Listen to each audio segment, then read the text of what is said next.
Wine Surger Advent Calendar 2024. And it is clinging to the sides of the glass. It's so beautiful.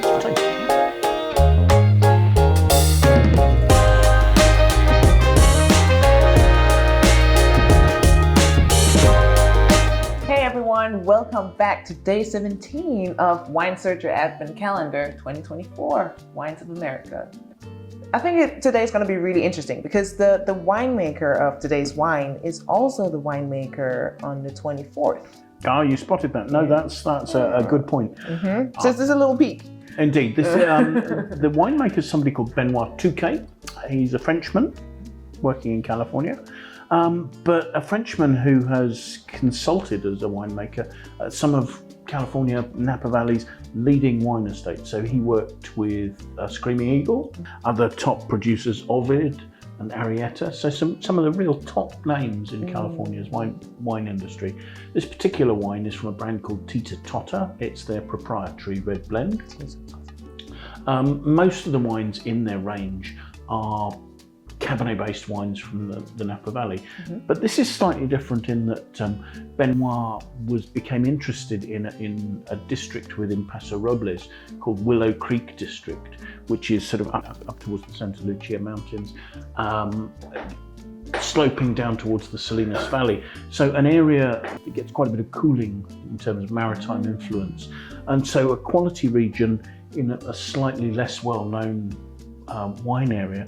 And here he's making a wine that's 65% Cabernet Sauvignon with 20% of Syrah, and the balance being made up of Grenache and Mourvedre, but all the details are in there. So the opportunity to look at a wine made by a leading winemaker, but not necessarily without having to pay the price of some of his top wines. So Yeah, I'm hoping this will be fascinating. Now, having said that, actually, somewhere between about 60 and 70% of the wine ages in new French oak barrels. So, it's getting the Rolls-Royce treatment here in terms of its aging. We should be getting some beautiful spicy notes there. So I'm expecting a top-class wine. Top-class wine. I'm just looking, because you say that, top-class wine, so I'm just looking at the price. It's $45.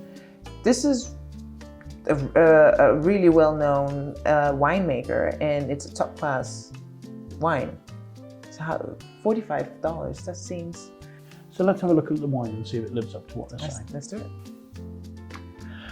Just in terms of the colour, there's a really nice depth there. I think that's almost opaque. There's an almost sort of inky ruby red colour there. As I'm swirling it, does the booklet say what the alcohol level is?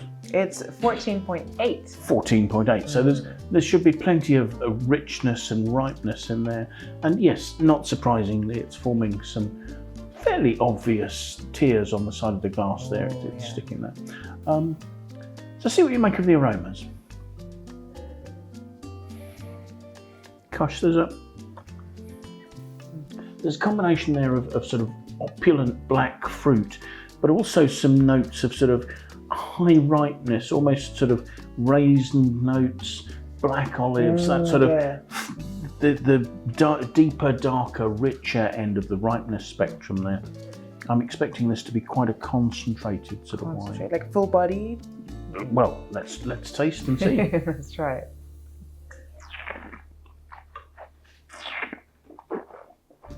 That's quite a rich, dry, deep, dark plum, raisin.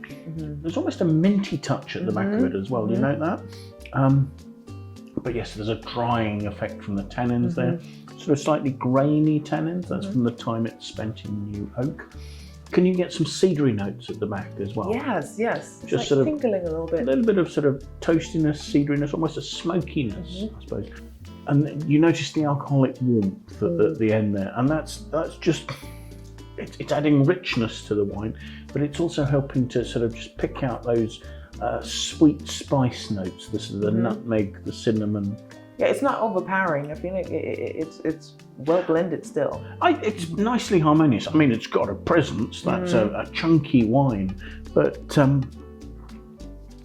at the same time, it sort of manages to maintain an elegance right to the end of Okay, so does the area have a maritime influence, and how does it? Yeah, I was saying that.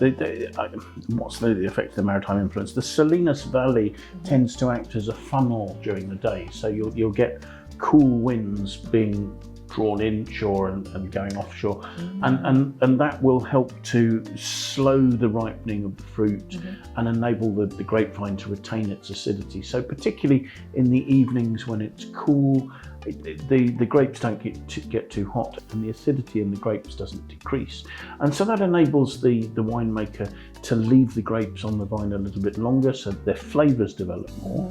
So you've got all that lovely richness, but there's still enough acidity to help keep the wine balanced, if that makes some sense. Yes, so it's easy to talk about maritime influence, but yes, it's that ability in a warm climate to give some balance to the fruit, I suppose. I think this is a really lovely wine. I'm enjoying it. And it just makes me even more excited about the 24th because it's the same winemaker. I'm hoping that this is a really good introduction to the quality of the wines from Benoit Touquette. So yes, I'm quite looking forward to the final wine as well. It's going to be really good. So if you want to know more about this wine or the winemaker or both, scan the QR code, go to winesearcher.com and check it out. Find all the information. You'll be able to find out where the wine's available, what its price is. Absolutely. We'll see you again tomorrow for day 18, and I'm excited. I feel like we've warmed up now. We're getting closer and closer. Thank you.